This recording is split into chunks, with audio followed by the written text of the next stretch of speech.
المغاربة باش يروحوا للحج ممنوع اليوم يعقبوا على الجزائر.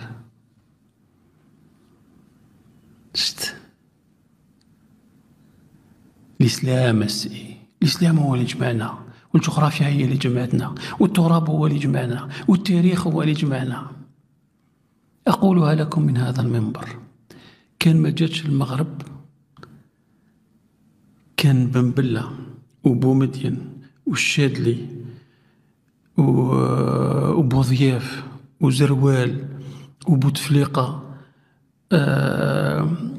ونزار والتوفيق والقايد صالح والتفون وشنقروحة ما وجدوا على إطلاق في الصورة. أقسم لكم.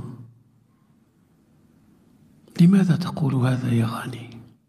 لأن المغرب هما اللي شحموهم، هما اللي شربوهم، هما اللي وكلوهم، هما اللي عطاو لهم السلاح، هما اللي عطاو لهم الصوارت، هما اللي عطاو لهم الجوازات تاع السفر. بوتفليقة وصحابو كانوا يسافروا بدي فو باسبور ماروكان في لي زاني 50 et le début des années 60. Les accords d'avion داروهم أكل دي فو باسبور ماروكان. كانوا يفواجيو بالطيارات تاع الرويال اير ماروك. أزيدكم من الشعر بيتا. La fédération marocaine de football a été bannie, exclue من la FIFA, من la fédération internationale de football.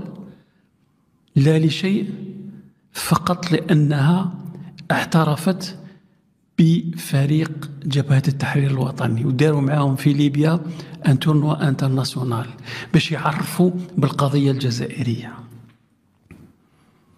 هذه برك تكفي باش تحلوا الحدود وتقولوا احنا شعب واحد، تطلبوا منهم السماح، لكنكم باندية لا تؤتمنون. غانيك تشيت المخزنة مشبعينك.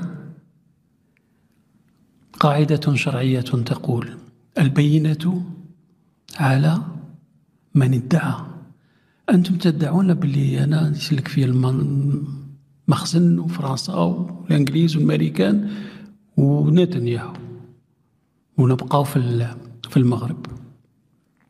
جيبوا البينة وقولوا للشعب الجزائري باللي هذا الناس هم يسلكوا فيهم المغرب. ما جبتوا لا بينة. أنتم دولة عندكم 200 مليار دولار في العام تنهبوا فيها، ما يقدرتوش تجيبوا دليل واحد.